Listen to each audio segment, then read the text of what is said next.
오늘 받으실 하나님 말씀은 열왕기하 8장 1절부터 29절입니다. 한 절씩 하나님의 음성을 받들어 읽겠습니다. 제 말씀 제목은 아는 자가 아니라 우는 자가 되라. 아는 자가 아니라 우는 자가 되라. 이런 제목으로 오늘 열왕기하 강의 8번째 말씀 우리 함께 상고하며 은혜 받도록 하겠습니다. 오늘 1절 말씀 여러분 다시 한번 제가 대독하겠습니다. 보시면 엘리사가 이전에 아들을 다시 살려준 여인, 수넴 여인이죠. 여인에게 이르되 너는 일어나서 내 가족과 함께 거주할 만으로 하는 곳으로 가서 거주하라. 여호와께서 기근을 부르셨으니 그대로 이 땅에 7년 동안 임하니라. 이렇게 나옵니다. 자, 여기 보면 기근이 임합니다. 이스라엘 가운데. 슬프죠? 왜냐? 성경에서 이 기근이라고 하는 것은 하나님의 징계의 직접적 수단으로 표현되기 때문입니다. 신명기 28장에 보면 이 하나님의 기근에 대한 말씀이 나옵니다. 28장 15절에 내가 만일 내 하나님 여호와 말씀을 순종하지 아니하고 명령과 규례를 지켜 행하지 아니하면 이 모든 저주가 내게 임할 것이래요. 그런데 그 저주 목록 중에 하나가 뭔가 기근입니다. 기근인데 23절에 기근을 이렇게 묘사를 했어요. 내 머리 위에 하늘은 노시 되고 내 아래 땅은 철이 될 것이며 여호와께서 비 대신에 티끌과 모래를 네 땅에 너의 땅에 내리시리니 그것들이 하늘에서 내 위에 내려 마침내 너를 멸하리라. 이렇게 말씀하셨습니다. 그러니까 하나님의 징계가 곧 기근입니다. 그러니까 스승이었던 엘리야 시대에 이미 기근이 얼마 동안 있었어요? 3년 6개월 동안, 3년 반 동안 기근이 있었죠. 바람과 비의 신이라고 하는 바알을 섬기니까 하나님이 그래? 바알이 그 하늘 문을 열어서 비를 준다고 그냥 하늘 닫아버리신 거예요. 그 증거가 3년 6개월의 기근이었는데 엘리사 시대에는 몇 년의 기근이라고요? 7년 기근을 선포하시는 겁니다. 자, 하나님 보실 때 2배 더 악한 시대다 그 말이에요. 제가 저번에 설교한 말씀 기억나실지 모르겠어요. 엘리사가 이 엘리야에게 갑절의 영감을 구했을 때 사람들은 저거 교만하다고 손가락질 했을지 모르지만 그 욕심이 아니라 그랬죠. 왜 그랬어요? 오히려 겸손이다. 왜? 지금 엘리사가 사역해야 되는 시대는 엘리야보다 몇 배? 2배나 더 악한 시대였기 때문에 그래서 갑절의 영감이 필요한 겁니다. 자, 그게 오늘 증명이 되는 거예요. 하나님의 진노가 2배 임한 겁니다. 그래서 3년 6개월이 아니라 7년이라는 거예요. 7년. 자, 그래서 지금 하나님 보시기에 지금 엘리사 시대는 엘리야 때보다 2배 더 악해요. 처참합니다. 근데 한번 상상해 보세요. 지금 그 이스라엘 땅이 지금 이 지경까지 이르면 현실이 어떨까? 아마 만신창이가 아니었을까? 왜 그런가 하면 3년 6개월 동안 이제 기근이 지나갔죠. 그리고 우리 얼마 전에 아람 군대가 지난주에 살펴봤지만 아람 군대가 침공해가지고 사마리아를 둘러싸가지고 막 못 먹고 심지어 아들 잡아먹는 막 그런 인플레이션이 막 일어났잖아요. 그런 상황 가운데 또 연이어서 7년 기근이 오는 겁니다. 야, 이거 너무 힘들지 않겠어요? 처참한 겁니다, 현실이. 근데 원래 이스라엘 땅, 하나님이 약속하신 땅은 원래 이렇지 않았단 말이에요. 민수기 우리 잘 아는 13장에 보면 정탐꾼을 보냈을 때 정탐꾼의 보고가 어땠는가 하면 40일 동안 정탐 마치고 돌아와서 그 땅의 과일을 보고 모세에게 뭐라고 말했는가 하면 야, 그 땅은 정말 젖과 꿀이 흐르는 정말 약속의 땅입니다 하고 탐복하면서 감격하는 그런 장면이 있습니다. 그렇게 좋았던 땅이었단 말이에요. 그런데 그 땅이 지금 저주를 받았어요. 철저하게 지금 징계를 받고 있습니다. 자, 여기가 우리가 묵상할 포인트입니다. 젖과 꿀이 흐르는 땅에 살아도 여러분 아무리 우리가 좋은 곳에 산다 할지라도 하나님이 떠나시면 그곳은 저주받은 곳이 됩니다. 영적으로나 육적으로나 처참한 곳이 된다는 거예요. 꼭 기억하십시오. 아무리 좋아 보이는 곳에 살지라도 하나님이 안 계시면 그곳은 지옥됩니다. 삶이 지옥이란 말 쓰잖아요. 정말 그래요. 더 놀라운 사실이 우리 2절에 나오는데 이 여인이 아시는 것처럼 수넴 여인이죠. 일어나서 하나님의 사람 말대로 가족들과 함께 이제 블레셋 땅에 가서 7년을 우거했대요. 근데 이게 역설이에요. 이게 그냥 지나치면 안 되는 말씀입니다. 왜냐하면 적과 꿀이 흐르는 이스라엘 땅이 지금 만신창이가 되어 있는데 이 여인이 지금 7년 동안 블레셋 가서 이방 땅에 가서 산다는 거예요. 그 말은 뭐냐? 블레셋 땅은 괜찮았다 그 말이거든요. 이스라엘 지도를 보면 여러분 잘 아실 거예요. 이스라엘 그 반도에 이스라엘 땅 바로 옆에 있는 지금으로 말하면 지금 가자지구 붙어 있는 블레셋, 팔레스타인 그 지역이 지금 바로 이 블레셋 땅입니다. 바로 붙어 있어요. 그런데 바로 옆에는 지금 멀쩡한데 이스라엘 땅에만 기근이 맺대. 그러니까 하나님을 섬기는 땅은 저주받은 땅이 되고 오히려 하나님 섬기지 않는 우상 숭배 가득한 블레셋 땅은 오히려 피난처가 되는 어처구니 없는 상황이 지금 되어졌다는 거예요. 한번 상상해 보세요. 얼마나 기가 막혀요. 안 믿는 사람들한테. 예. 원래 이러면 안 되는 거죠. 이스라엘이 피난처가 돼야 되는 게 맞잖아요. 여러분 잘 들으세요. 하나님 백성이 하나님 떠나면 하나님의 땅이 세상보다 더 못한 곳이 됩니다. 여러분 잘 들으셔야 돼요.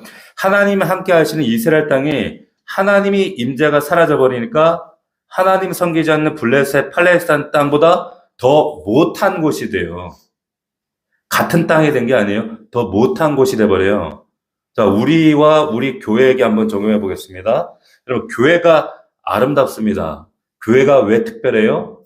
하나님의 임재가 있는 곳이기 때문에 예, 이 공동체 안에 교회라는 곳에 내가 너희 가운데 있다라고 하셨거든. 너희 가운데 있다라고 하셨어요. 교회 가운데. 네 안에 있지만 근데 너희 가운데 있다라고 말씀하셨어요. 그래서 교회가 아름다운 겁니다. 근데 임재가 사라지면 교회에 하나님의 임재가 사라지면 세상보다 못한 곳이 돼요. 정말 그렇습니다. 그래서 예수님이 경고하신 거예요. 마태복음 보면 내 집은 만민이 기도하는 집이라. 근데 이어서 뭐라고 했냐면 12장에 너희는 그 기도하는 집을 강도의 굴로 만들어도다 이렇게 하시는 거예요. 기도하는 집이 강도굴이 되는 겁니다. 더 악해지는 거예요. 저는 예전에 교회가 갈수록 세상에 손가락질 받고 타락하고 뭐 안 좋은 얘기가 들려오고 야, 이 교회가 타락해서 세상처럼 될까봐 전 두려웠어요. 근데 그게 아니에요. 그게 아니라 교회가 타락하면요 세상처럼 되는 게 아니에요. 세상보다 더 못한 곳이 됩니다. 더 나쁜 곳이 되는 거예요. 여러분 믿는 자가 하나님 떠나면 뭐 핑계는 많아요. 이러쿵저러쿵 핑계는 많아요. 근데 하나님 떠나면 세상 사람보다 더 못한 사람 됩니다. 더 그렇더라고요. 저는 수도 없이 참 많이 보거든요. 깨닫기를 축원합니다. 자, 수넴 여인 얘기를 다시 이어서 해보겠습니다. 이 여인이 원래 열왕기하 4장에 처음 등장했었습니다. 기억나시죠? 은혜 입은 여인이었어요. 아이가 없었는데 아들을 낳았고 또 아들이 죽었는데 다시 선지자를 통해 살아나는 이런 특별한 은혜를 입은 사람이었습니다. 그런데 오늘 본문 보니까 이 여인이 또 어떤 은혜를 경험하냐면 하나님께서 엘리사를 통해서 미리 알려주시는 거예요. 미리. 뭘? 앞으로 7년 기근 오니까 너 피하라는 거예요. 자, 여러분 보세요. 아이가 죽는 그 뼈저린 고통을 겪었어요. 근데 이 고통을 당한 후에 하나님이 회복해 주시는 은혜를 이 경험하는 것도 귀하지만 아이의 고통이 오는 것을 미리 이 여인이 피하는 거 이것도 은혜입니다. 맞아요, 틀려요? 그죠? 이런 기도를 야베스가 했어요. 야베스가 뭐라고 했습니까? 나로 환난을 벗어나 근심이 없게 하옵소서 기도했더니 하나님께서 그가 하시는 기도를 어떻게 했다? 들으셨더라. 이런 거. 이게 야베스의 기도거든요. 우리에게도 이런 은혜가 있기를 원합니다. 하나님께서 피할 길을 주시는 거예요. 피할 길을. 자, 근데 이 여인이 또 어떤 종류의 은혜를 경험하는가 하면 때마침의 은혜를 경험하고 있어요. 무슨 말인가? 자, 3절을 한번 보시면 7년 지나서 이 여인이 블레셋 땅에 살다가 돌아왔어요. 그러니까 아마 이 여인이 이제 떠나 있는 동안에 이제 그 집에 빈집되니까 아마 다른 사람들이 와서 살았던 것 같아. 집도 차지하고 땅도 차지하면서 주인 없으니까. 그래서 이 여인이 돌아와가지고 이 문제를 호소하려고 왕에게 나갔는데 그때 마침 엘리사의 사환 게하시, 우리 지난주에 잠깐 살펴봤지만 왕하고 얘기하고 있는 거예요. 성경을 보니까 마침 그때 게하시가 엘리사를 통하여 하나님이 큰 일을 하셨고, 막 이런, 그래서 자기가 이렇게 고침받았고, 막 이런 얘기를 하고 있는 거죠. 그리고 또 한 여인이 있는데 아들이 없었는데 아들 낳았고, 또 아들이 또 죽었다가 살아났고, 그가 엘리사를 통해 이 은혜를 입었다. 이런 말하고 있는데 그 여인이 왕궁으로 딱 들어왔다는 거예요. 할렐루야? 할렐루야? 이게 때마침의 은혜예요. 우리 룻기 하면서 때마침의 은혜에 대해서 우리 나눈 적이 있어요. 때마침의 은혜. 하나님께서 정말 저는 이런 표현을 씁니다. 몰아가세요. 막 그렇게 하나님의 급하실 때는 막 딱딱 몰아가시더라고요. 자, 게하시가 나병 걸렸는데 7장에서 그 4명의 문둥병자 가운데 한 사람이었다. 우리가 그렇게 추측을 했죠. 성경은 아니지만 어떤 근거 말씀을 통해서 자, 이 기쁜 소식을 정말 자기만의 것으로 누리지 아니하고 전하는 자가 되었을 때 하나님께서 그 병을 고쳐주셨어. 그래서 그 고침받은 감격으로 다시 왕 앞에 나아갔을 때 때마침 하나님 회복하신 은혜를 간증하고 있을 때 왕을 만나고 그 이야기를 하고 있을 때 때마침 이 여인이 거기에 딱 들어왔다는 거예요. 우리 그럴 때 있잖아요. 어떨 때 한 발 늦었네요. 왜 그때 몰랐을까요? 왜 그때 난 몰랐지? 조금만 사실을 미리 알았더라면 그때 내가 너무 성급했네요. 우리 막 그럴 때 있잖아요. 인간인지라. 근데 정말 하나님께서 하나님의 타이밍으로 하나님이 원하신 적기에 하나님의 방식으로 그래서 우리가 해야 될 게 뭡니까? 기다리는 거예요. 기도하면 기다리는 겁니다. 그냥 막 즉흥적으로 일 벌이시는 분들 있죠. 즉흥적으로 막 저지르고 아니에요. 사소한 것도 물으셔야 됩니다. 그래서 이사야 30장 18절 말씀처럼 하나님께서 우리에게 은혜를 베푸시기 위해 그분은 기다리시는 하나님이래요. 정의의 하나님이세요. 그래서 너는 어떻게 하라? 기다리라는 거예요. 너도 기다리라는 겁니다. 근데 우리 너무 성급해.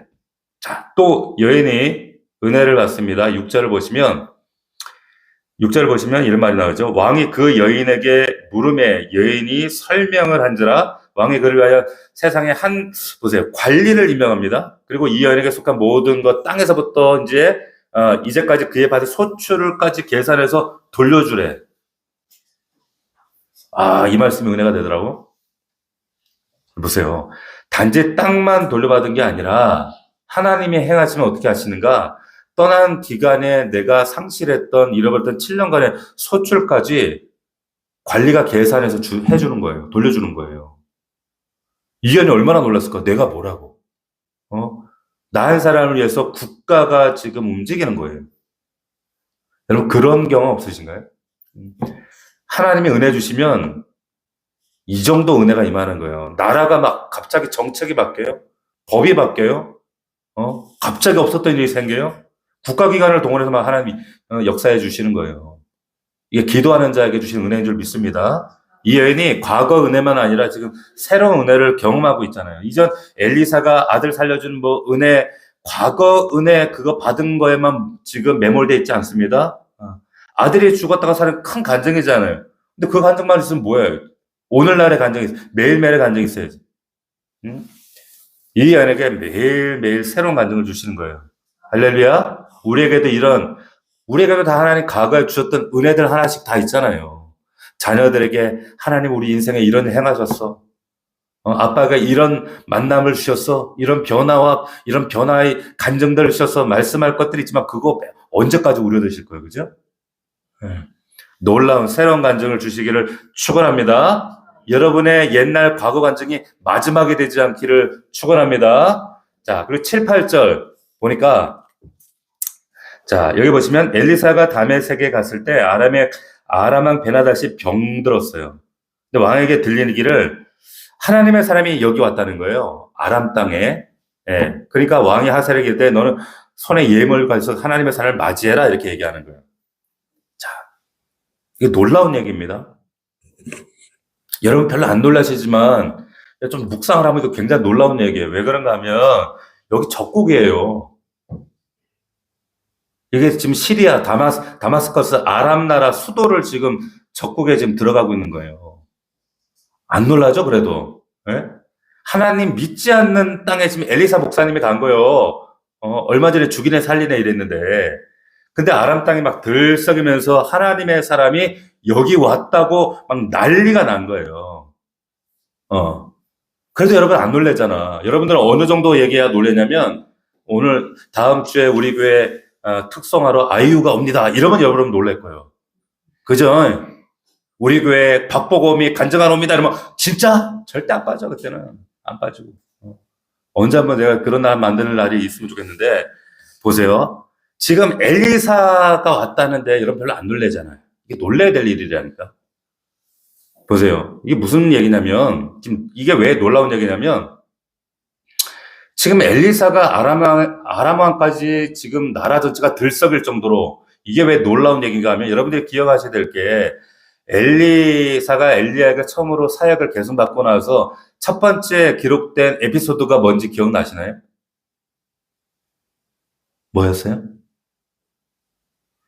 이 망각의 은혜가 얼마나 감사한지 몰라요. 그죠? 에? 아니, 애들이 깽단이 와가지고 대머리여 하면서 막 올라가라 그래가지고 곰이나 막 해쳤잖아요.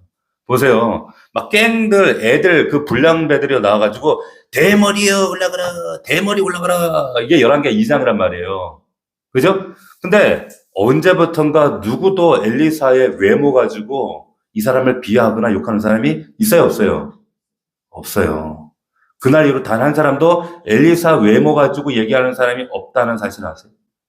그리고 모든 사람이 오늘 말씀에도 여러 번 나오지만 입을 모아서 뭐라고 얘기하냐면, 심지어 안 믿는 아람 땅 적국인데도 엘리사를 향해서 뭐라고 얘기하냐면, 뭐라고 얘기합니까?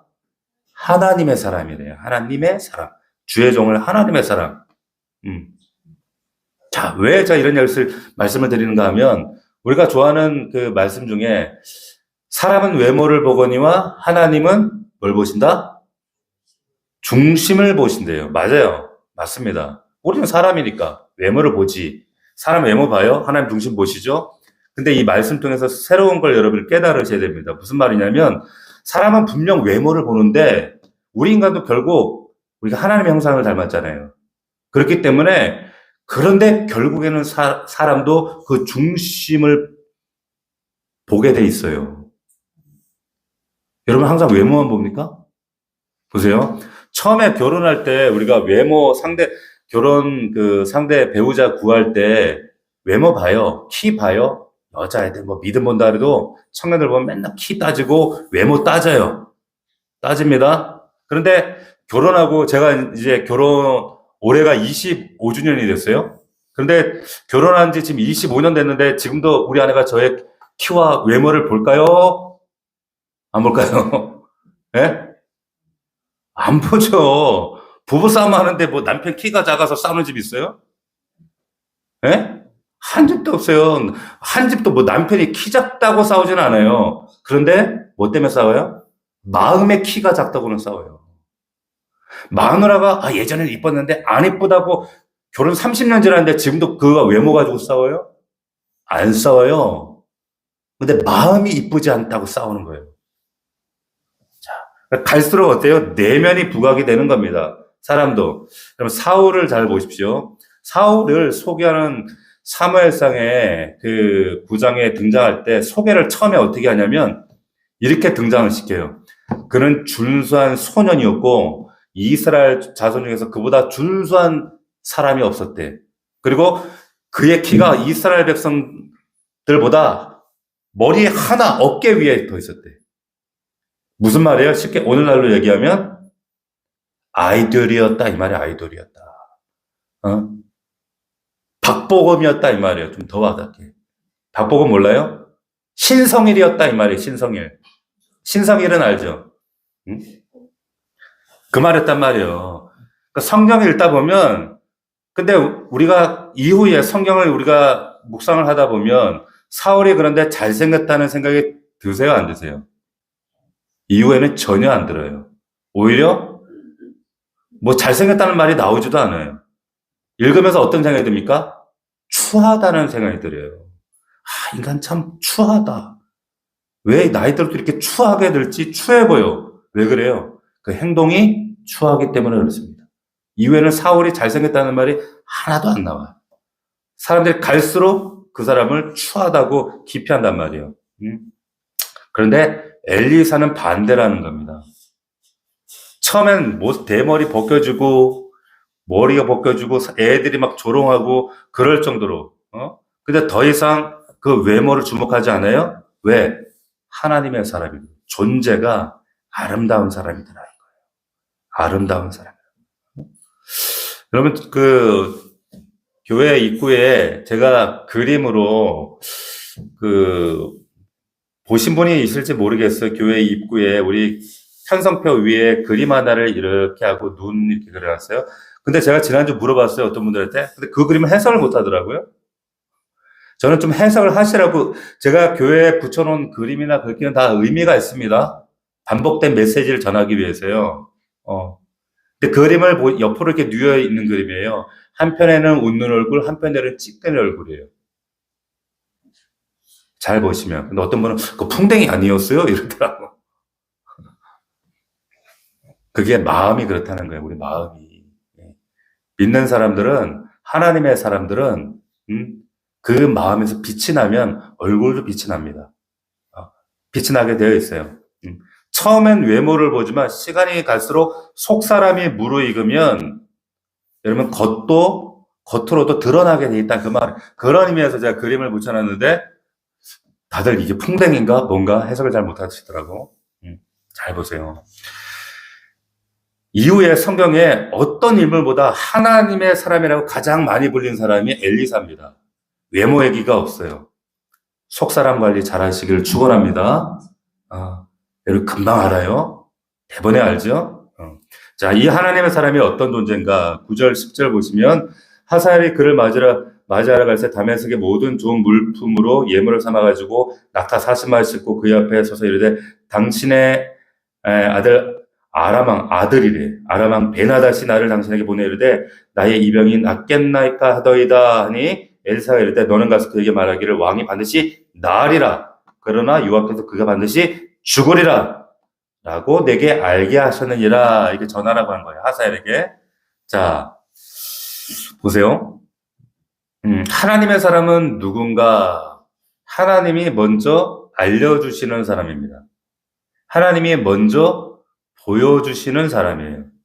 하나님과 친밀하게 교통하면서 심지어 지금 아람왕 베나닷이 어떻게 될 것인지를 지금 알려주고 있잖아요.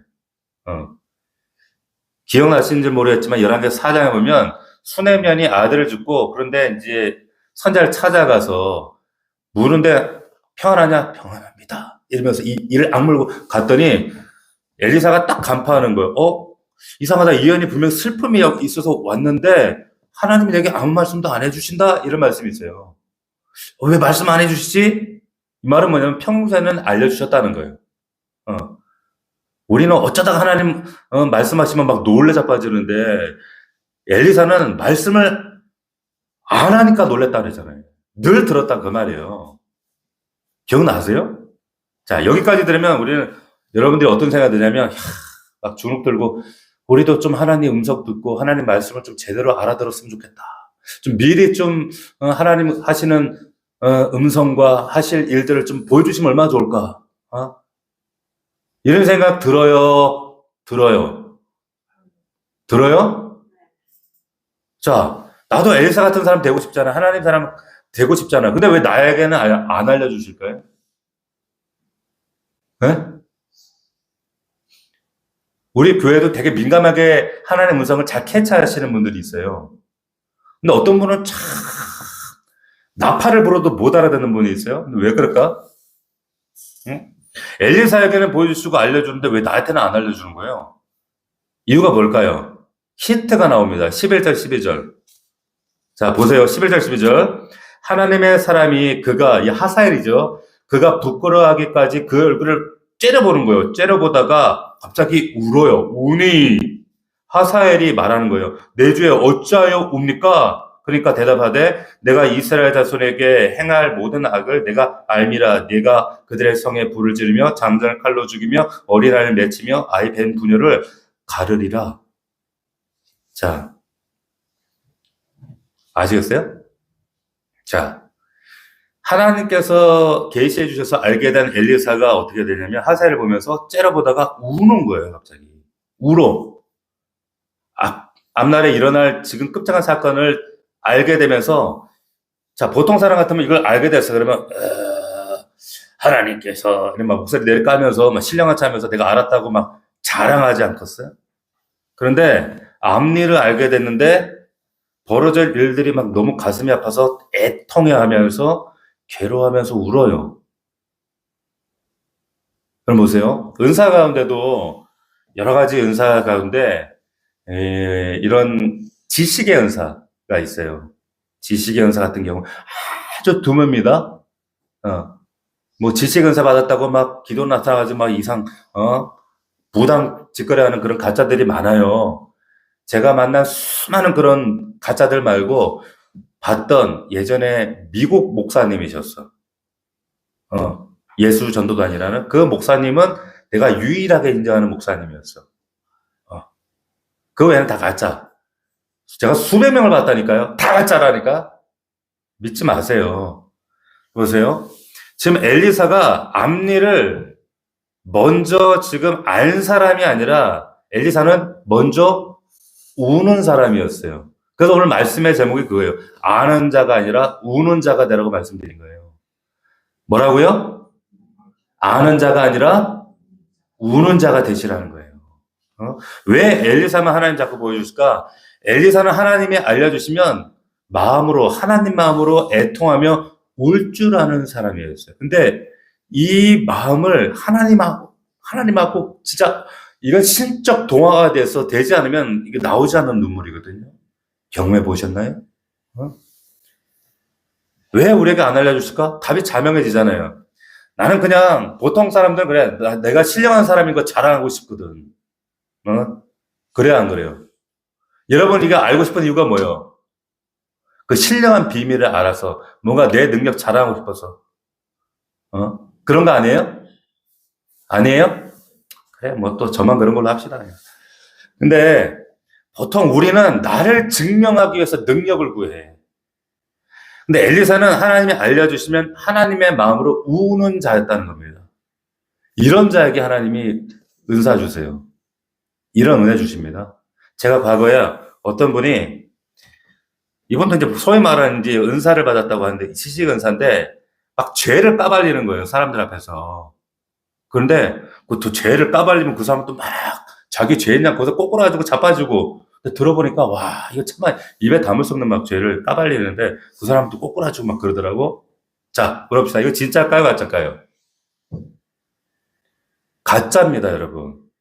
가짜예요. 하나님은 절대 그런 하나님이 아니세요. 아무리 지식의 은사, 능력이 은사에 따라서 그 사람의 은밀한 죄를 끄집어내서 만막 앞에 망신 주는 하나님이 아니란 말이에요. 근데 하나님의 성품과 하나님의 말씀을 모르니까, 야, 저 목사 신령하네. 저 여자, 저 사람의 죄도 다 끄집어내네. 네. 아니래. 하나님은 오히려 하나님의 정말 진짜 은사를 받은 사람이면 그 사람의 죄가 정말 이 사람이 간통했네? 이 사람이 이런 추악한 죄를 졌네? 그걸 알고 있으면 입을 닫게 하세요. 오히려 그걸 울게 하세요.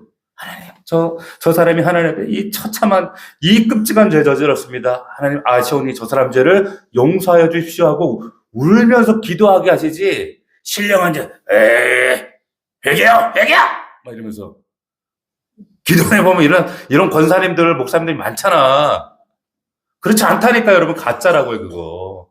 또 거기 가가지고, 야, 어디 하늘상 가니까 이런 권사님 계신데 신령하대. 거기 가자고. 해가지고, 호로록 갔다가 또 머리 거기다 들이밀고. 그런 분들이 얼마나 많아요. 분별하고 깨달으시길 바랍니다.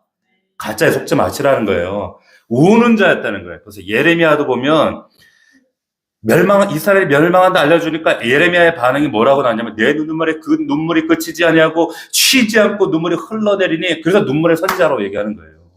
울어요. 느헤미야도 성이 회파됐다는 소식을 들었을 때 뭐라고 했냐면, 내가 이 말씀을 듣고서 울고 수일 동안 슬퍼하며 울며 하늘 앞에 금식하고 기도했어요. 할렐루야. 하나님 마음 아는 자에게 하나님을 알려주셔요. 아주 극히 일부에게. 예? 하나님 마음 알려주시면 교만해질 사람이 있고, 알려주시면 하나님 마음으로 동화돼서 무릎 꿇는 자가 있어요. 여러분, 무릎 꿇는 자들 되시기를, 우는 자가 되시기를 축원합니다. 할렐루야. 자, 근데 보세요.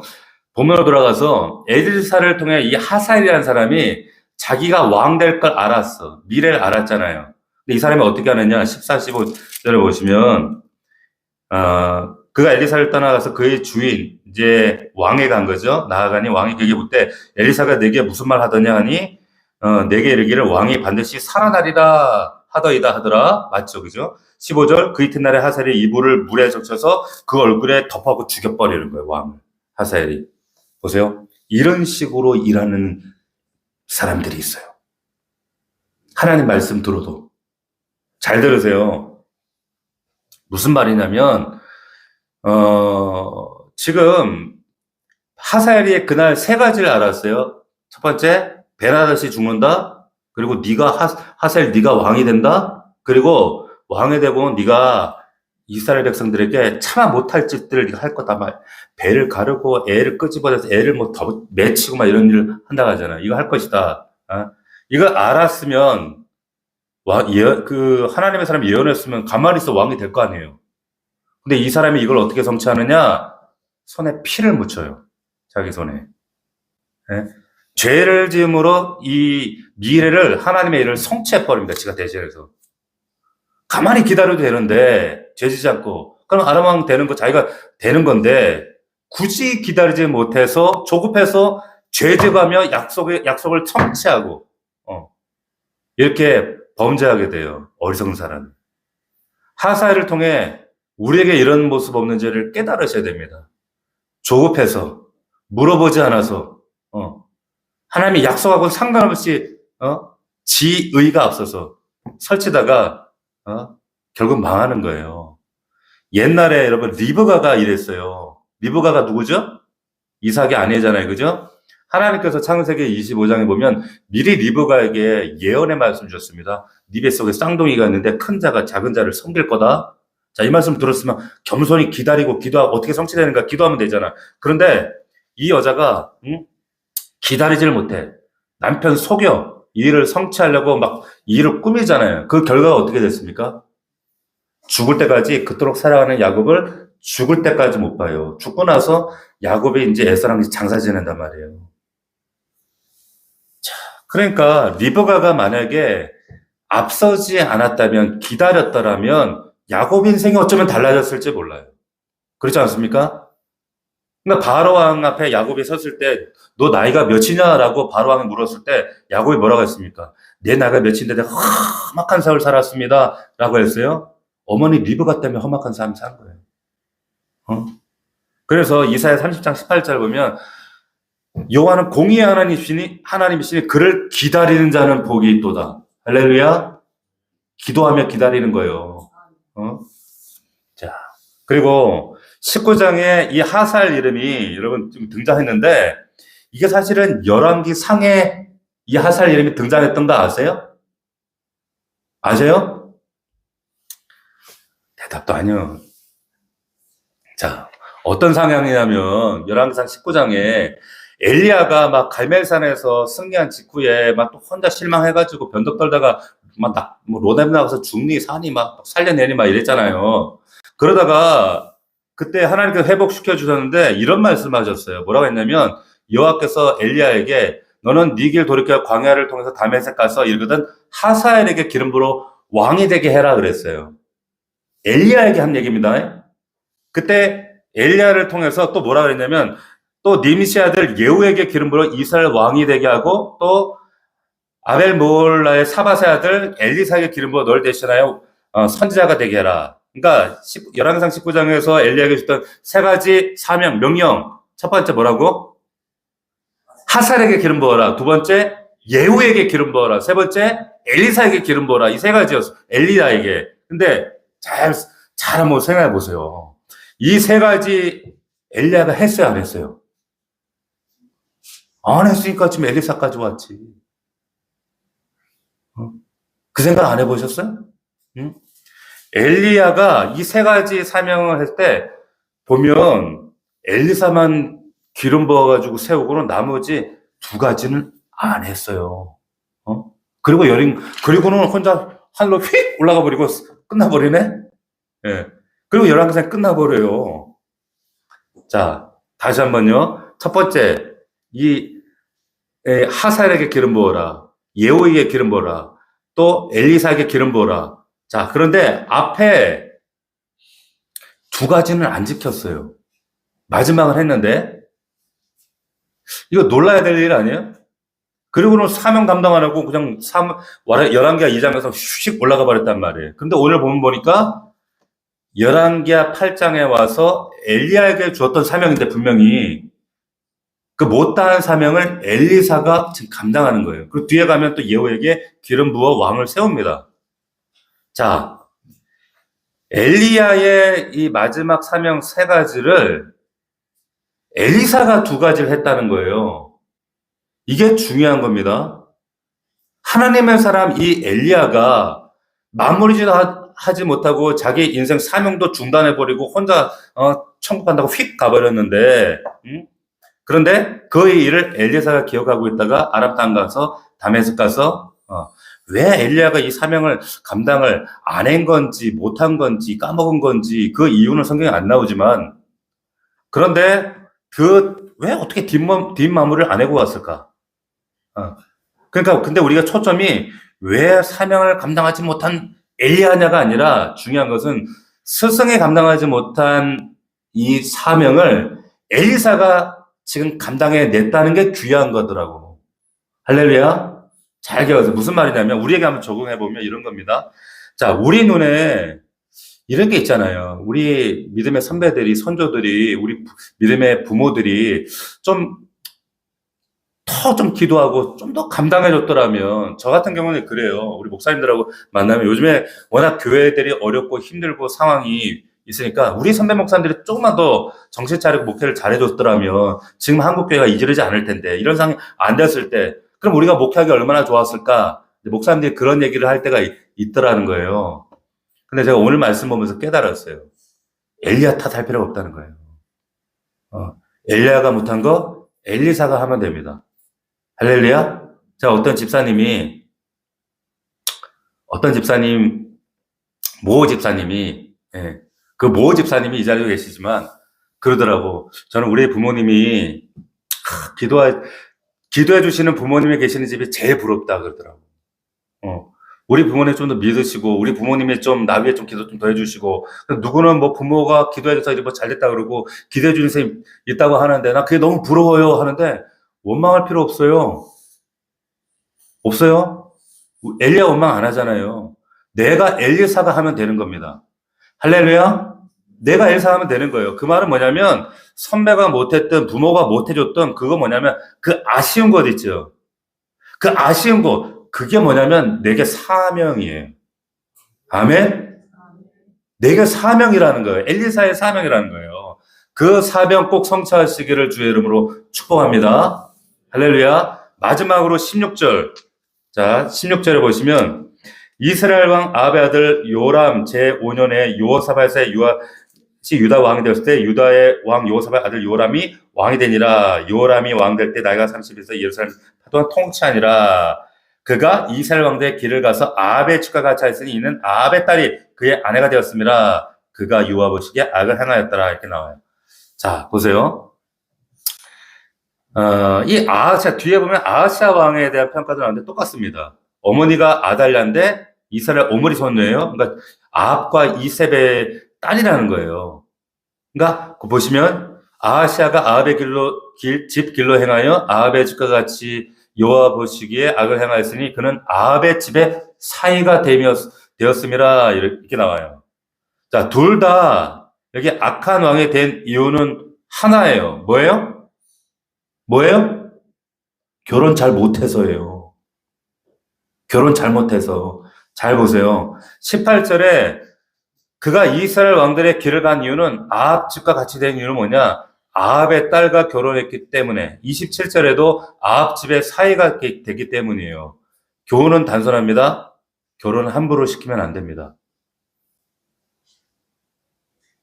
결혼 아무나 하고 하면 안 돼요. 여러분, 저는 그랬어요. 저는 어렸을 때, 아유, 너무 보수적이지. 우리 어머니는 성격 좋고, 사람 좋고, 그러면 됐지. 성실하면 됐지. 그러면 결혼하면 된다고 생각하고 그랬어요. 그런데 부모님은 집안 봐야 된다 그랬어요. 믿음의 색채 봐야 된다 그랬어요. 예.